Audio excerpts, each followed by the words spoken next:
بسم الله الرحمن الرحيم الحمد لله والصلاة والسلام على رسول الله صلى الله تعالى عليه وسلم. خۆشەویستانم کتێبی الأذكار زانای پایەبەرز ئیمامی نەووی ڕەزا و ڕەحمەتی خوای لێبێ نووسیوێتی و یەکێک لە کتێبە زۆر تایبەتەکان کە زانایان فەرموویانە ماڵەکەت بفرۆشە و کتێبی ئەذکار بکڕ. بيع الدار واشتري الأذكار. لەم خزمەت ئەم کتێبە نایابە زۆر دەرسمان لە خزمەتیا بووین، هەل لە پۆشاک لەبەرکردنێکە و ذیکرەکان هەمومان باس کردووە. هاتوینتە سەر ذیکری بەیانیان و ئێواران، چەند فەرمایشتێک ئەمڕۆ هەل لەو ذیکرانە باسەکەین کە یەکەم دانەیان ئەنەس بۆمان ئەگەڕێتەوە ڕەزا و ڕەحمەتی خوای لێبێ کە پێغەمبەریان صلی الله عليه و آله وسلم فەرموویەتی ئەرێ یەکێ هیچ کەسێک لە ئێوە ئەتوانێ وەکو ئەبی ضەمضەم بێ. ئەبی ضەمضەم صحابەیەکە لە صحابەکانی پێغەمبەریان صلی الله عليه و آله وسلم فەرمووی کێ هەیە ئەتوانێ وەکو ئەو وابێ؟ وتیان ئەی ئەبوو ضەمضەم کێیە چی کردووە؟ یانی فەرمووی هەموو بەیانێک کە ئەکاتەوە ئەڵێ خوایەکیان وا نەفسی خۆم وا شەخسیەت و کەسایەتی خۆم پەروەردگارە هەموو بەخشی بە تۆ، هەمووین بەخشی بە تۆ، ئیتر هەتا ئێوارە هەر کەسێک گوێنی پێ بدات گوێنی پێ ناداتەوە، زوڵمی لێ بکە زوڵمی لێ ناکاتەوە، ئەگەر لێ بدا لێ ناداتەوە.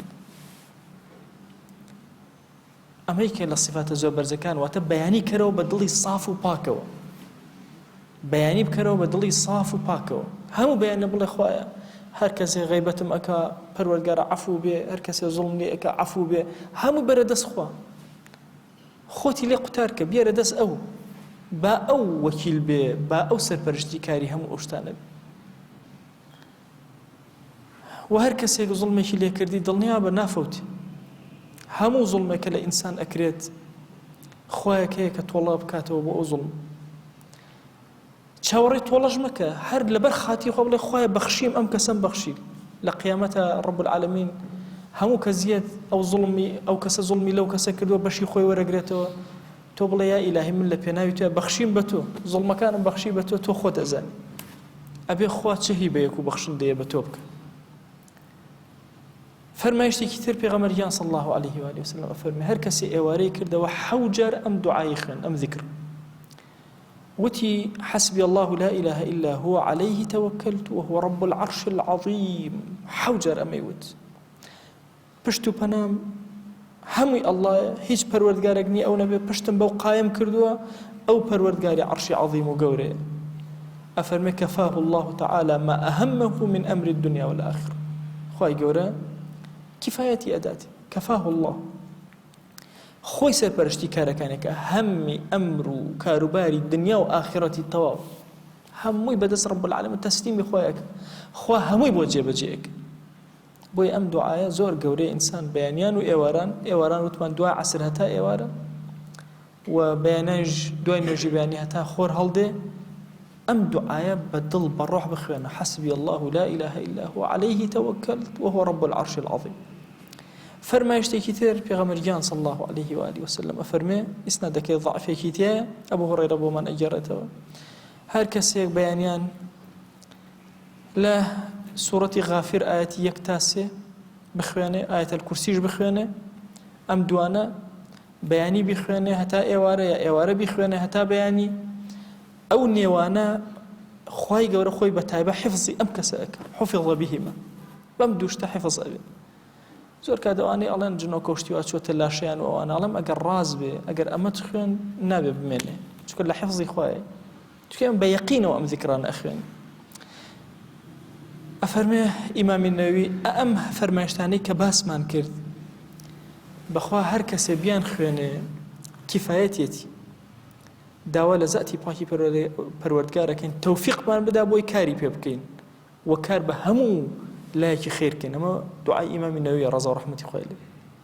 ئێمەش داوا ئەکەین لە زاتی پاکی پەروەردگار خوایە هیدایەتمان بدە و تەوفیقمان بدە بۆی بتوانین ئەم ذیکرانەکە بخوێنین، لە خزمەت ئەم ذیکرانە بین، ئیتر کفایەتی دنیا و ئاخرەتی تیە. ئەم ذیکرانە پێویستیان بەوەیە بە دڵ بە یەقینەوە بخوێنرێن، نەک تەنها زمانێک، نەک بتەوێ خوا تاقیکەیتەوە، نە فەرمایشتێک ئەهێنێت، فەرمایشتەکە مەشهورە بە فەرمایشتی ئەبوو دەردە. ئەبوو دەردە سەفەرێکی کردبوو گەڕایەوە لە ڕوایەتێکە ئەفەرمێنە هەر لەناو مەدینە بوو، کەسێک هات بۆ خزمەتی، وتی ئەی ئەبی دەردە ئاگام لێ بوو ماڵەکە سووتە. فەرمی ماڵی من نەسووتە. ئەڵێ لە ڕوایەتەکە لە ڕوایەتێکی دووهەمە ئەڵێ چەند جارێک ئەم پیاوە گەڕایەوە، وتی بە چاوی خۆم بینیم سووتە، گەڕەکەکەم بینی، مەنتیقەکەم بینی سووتە، هەموو ماڵەکان سووتان، ماڵەکەی تۆش خۆم بینیم ماڵەکەت سووتە. فەرمی ماڵی من نەسووتە. وتیان چۆن یعنی ئەم یەقینە چۆن تۆ ئەڵێ ماڵم نەسووتە، خە سووتە خۆمان بینیمان. ئەفەرمی لەگەڵ هاوڵانە فەرمی دەی با بچین بۆ ماڵەکە. ئەڵێ کاتێکە چون بۆ ماڵەکە سێریان کرد، پەرژینی ماڵەکەش سووتە و خودی ماڵەکە نەسووتە. ئەڵێوتیان ئەی ئەبی دەردە چۆن یعنی ئەم یەقینە چی بوو، یعنی ئەمە چی بوو تۆ ئەوەندە چاوت لێەوە ئەی بینی کە ماڵەکە نەسووتە؟ وتی نەمبینی، بەڵام گوێم لێ بوو پێغەمبەرگیان صلی الله عليه و آله وسلم کۆمەڵێک کەلیماتی فەرمووی هەر کەسێک بەیانی کردەوە ئەمە ببینێ ئەمە بخوێنێ هیچ مصیبەتی ڕووی تێ ناکات. لە ڕوایەتێکە هیچ مصیبەتێ ناکاتە نەفسی خۆی، نە ماڵی، نە مناڵی، نە ئەولادی، نە ئەموالی، هیچ شتێکی مصیبەت ڕووی تێ ناکات. فەرمووی ئەوەیە کە بەیانیت کردەوە بڵێ اللهم أنت ربي لا إله إلا أنت، خوای تۆ پەروەردگاری منی، هیچ پەرستراوێک نێ تۆ نەبی، عەلەیکە تەوەکەلت، پشت بەس بە تۆ ئەبەستم، وأنت رب العرش العظيم، تۆ پەروەردگاری عەرشی گەورەی، ما شاء الله كان وما لم يشأ لم يكن، ئەوەی خوا بڕیاری دابێ بووە بووە، ئەوەی بڕیاری دابێ نەبێ نابێ. لا حول ولا قوة إلا بالله العلي العظيم.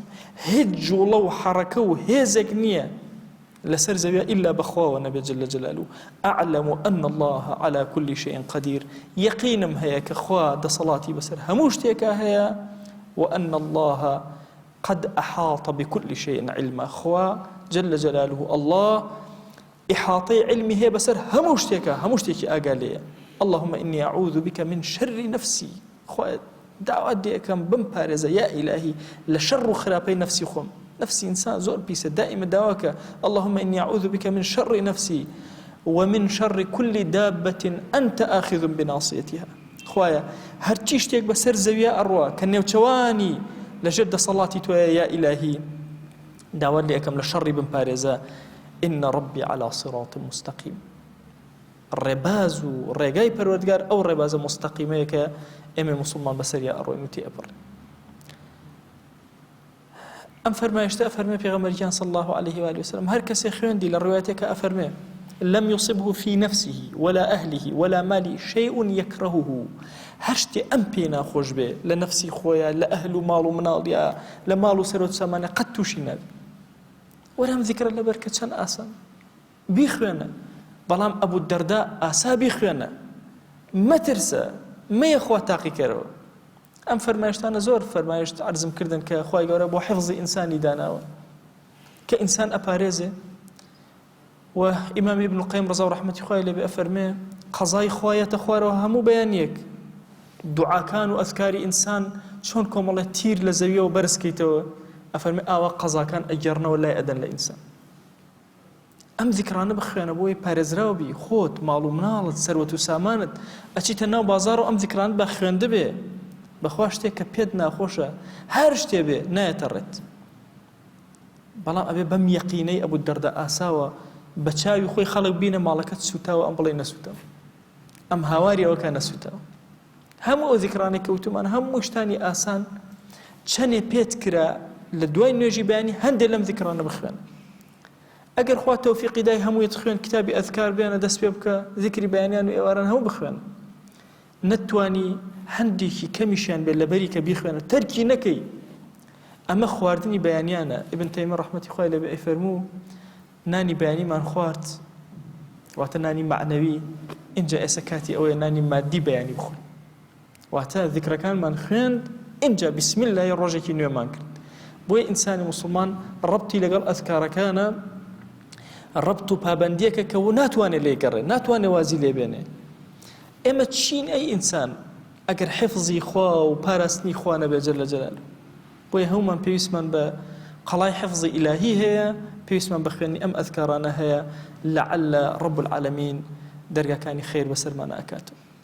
خواهیان لێت ئەپاڕێنەوە لێت ئەلاڵێنەوە داوات لێ ئەکەین بە ناوی جوانت بە صیفەتی بەرزت بە ئیسمی عەظەمت یا ڕەبی خوایە لە هەرچی شەڕ و مەکروهێک هەیە خوایە بمان پارێزە خوایە ئەم فەرمایشتانە ئەم کەلیماتانە کە لە خزمەتیان نابوون بیکەرە چرایەکی ڕۆشن پەروەردگارە دڵمانی پێ ڕۆشن کەرەوە گۆڕەکانمانی پێ ڕۆشن کەرەوە ماڵەکانمانی پێ ڕۆشن کەرەوە وڵات و نیشتمان و ئومەتی پێغەمبەریانی صلی الله علیه و سلم پێ ڕۆشن کەرەوە خوایە داوات لێ ئەکەین بە گەورەی خۆت خوایە بیکەرە چرایەکی ڕۆشن لەناو گۆڕمانە لە ڕۆژی ساحەی مەحشەرمانە خوایە ئەم کەلیماتانە بکەرە مای شەفاعەت بۆمان یا رب العالمین خوایە داوات لێ ئەکەین بمانگەڕە لەو عەبدانەی کە بەیانیان و ئێواران پەروەردگارە تۆ لەیاد ناکەن و ذیکرەکانی تۆ ئەکەن یا رب العالمین خوایە فێری ئەم ذیکرانەمان کە بمانگەڕە لەو عەبدانەی کە هەموو لەحظە و ساتێک دڵیان لە لای تۆیە ڕۆحیان پەروەردگارە بەرەو لای تۆ ئەشنێ لقا بۆ لقای تۆ مشتاقن هەوڵ ئەدەن خوایە لێت ئەپاڕێنەوە لێت ئەلاڵێنەوە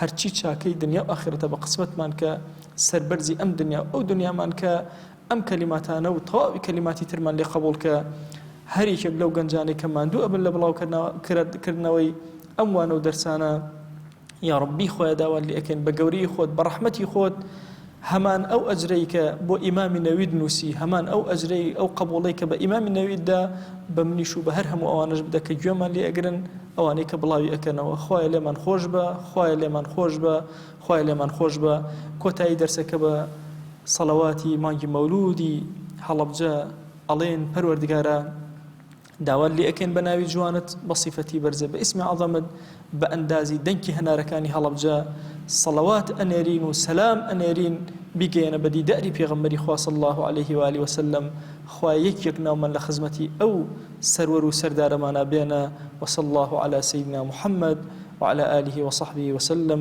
تسليما كثيرا أبدا إلى يوم الدين خوای گەورە لە گوناهی منیش و ئەوش بۆری خوا لەمان قبوڵ کە